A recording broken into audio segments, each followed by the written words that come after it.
চলার পথে অরুণ কুমারের সাথে জানা অজানার মাঝে। নমস্কার, আমি অরুণ কুমার। আপনাদের সামনে আপনারা দেখছেন ইতিহাস, পর্যটন ও তথ্যভিত্তিক ধারাবাহিক চলার পথে অরুণ কুমারের সাথে। চলতে চলতে দীর্ঘদিন পর আমাদের আকাঙ্ক্ষিত এক ব্যক্তিত্ব রাজা ব্যানার্জি, উত্তরবঙ্গের চা বাগানের ইতিহাসে, বিশেষ করে দার্জিলিং চায়ের ইতিহাসে একটি অনন্য নাম রাজা ব্যানার্জি। তো রাজা ব্যানার্জি আরও অনেক পরিচয় রয়েছে, সেই পরিচয় খুঁজতে গিয়ে আমরা পেয়ে গেলাম। চলতে চলতে ওনার বাড়িতে গিয়েছিলাম, রিম্পোচে হাউস। সেখানে পেলাম একটা অনন্য গল্প, যে গল্প হচ্ছে প্রকৃতির একটি প্রাণীকে নিয়ে, এবং সেটি উনি পেয়েছিলেন সুদূর বালিতে যখন উনি গিয়েছিলেন গত বছর, যেটা উনি ওনার সাক্ষাৎকারে জানিয়েছেন। তো আমরা শুনবো তার কথা বিস্তারিতভাবে। আপনারা সঙ্গে থাকুন, দেখতে থাকুন চলার পথে অরুণ কুমারের সাথে। ওর বহুদিনের ইচ্ছা ছিল যাব, গত বছর যেতে পারলাম, কেন ছোট ছেলে অস্ট্রেলিয়া থাকে, ও টিকিট পাঠিয়ে দিল। তা ফ্যামিলির সম্মেলনের মধ্যে একদিন আমি আমার বন্ধুদের যে থাকে ওইখানে, পৃথিবী থেকে জড়ো হয়েছে ওইখানে, আমি অফ নিলাম, গাড়ি ভাড়া করে চলে গেলাম। ড্রাইভারের সঙ্গে কথা বলতে বলতে ও বললো যে, আরে আমি তো দেখছি রে, আমি তো কোনো হিন্দু টেম্পল এখানে ঢুকতে দেয় না। বললো যে হ্যাঁ, একটা সাদা চামড়া অস্ট্রেলিয়ান এসেছিল, ন্যাংটোয় ঢুকেছিল মন্দিরে, তারপর থেকে আমি ভেতরে ঢুকতে দিই না। তো আপনি যাবেন, আপনি তো হিন্দু, আপনি যাবেন? না, নিশ্চয়ই যাবেন। তো কোথায় ঘোটঘাট অ্যালি থেকে ছোট ছোট ইয়ে নিয়ে গিয়ে ইয়ে হয়ে গেল, গলি ঘষি নিয়ে একটা সুন্দর ছোট্ট একটা ফুলবাগানওয়ালা রুদ্রাক্ষর গাছ হলো, কেন রুদ্রাক্ষর গাছে ভীষণ চর্চা করতে ইচ্ছে করে। গেলাম, তো এখানে পুরোহিত মশাই পুজো করছিলেন, তখন নিজের পার্সোনাল মন্দির, খুব সুন্দর সংস্কৃত সব চণ্ডী পাঠ করছিলেন সকালবেলার দিকে, ভোরবেলা। চণ্ডী পাঠ আমি বসে রইলাম, শেষ হলো। তারপরে উনি আমার দিকে দেখলেন, খুব অম্লান মুখে বললেন যে আপনার জন্য এইটা আছে। কী ব্যাপার? উনি আমার এটা দিলেন, এই ব্যাংকটা।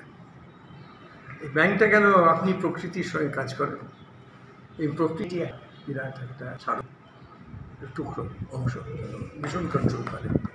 তাহলে এই নিন, দেখুন আপনাদের এইটা আমাদের খুব স্পেশাল লোকদের দিই বলে আমায় দিলেন, এটা খুব ভালো। আমি নিলাম। তারপরে দুই দেখালেন কিরমভাবে ঠিক ব্যাঙের ঘ্যাঙর ঘ্যাঙ আওয়াজ।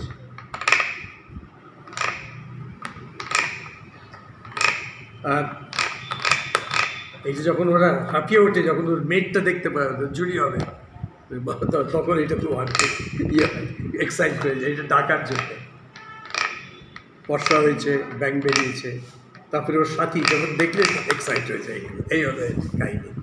এত সুন্দর জিনিস আমি কত পাইনি, এত সুন্দর উপহার আমি পাইনি।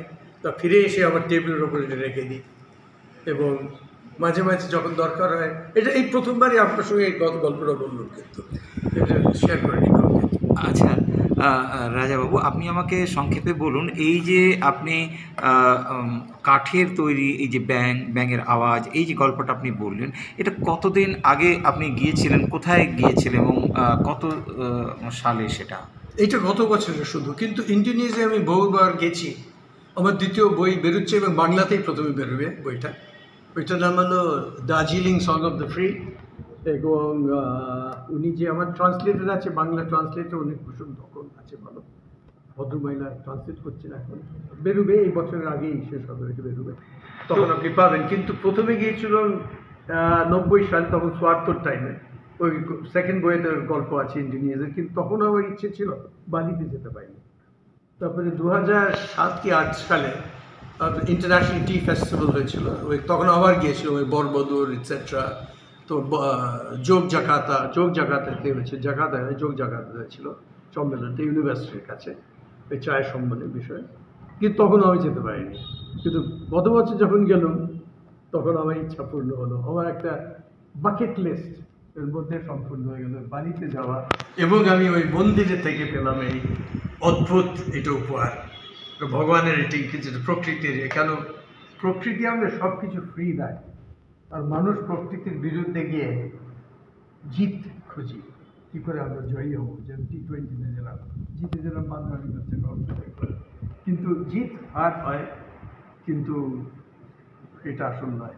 আমাদের দরকার হচ্ছে ব্যালেন্সে থাকা, সম্পূর্ণ ব্যালেন্সে হারমোনিতে থাকা উচিত।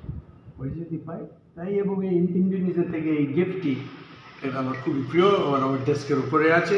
আপনি প্রথমেই যে এই গল্পটা শুনলেন,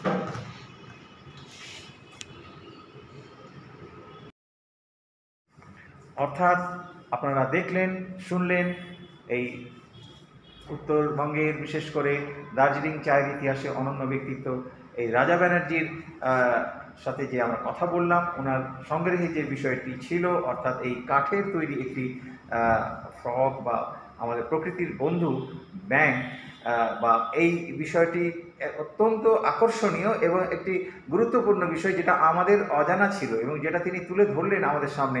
একজন প্রকৃতি প্রেমিক হিসাবে উনি গাছপালা নিয়ে কাজ করেন, উনি চা নিয়ে কাজ করেন, অনেক কিছু নিয়ে কাজ করেন, কিন্তু এই বিষয়টা যে ওনার সংগ্রহে রয়েছে সেটা আমরা এই প্রথম দেখলাম। আশা করি আপনাদের ভালো লাগবে।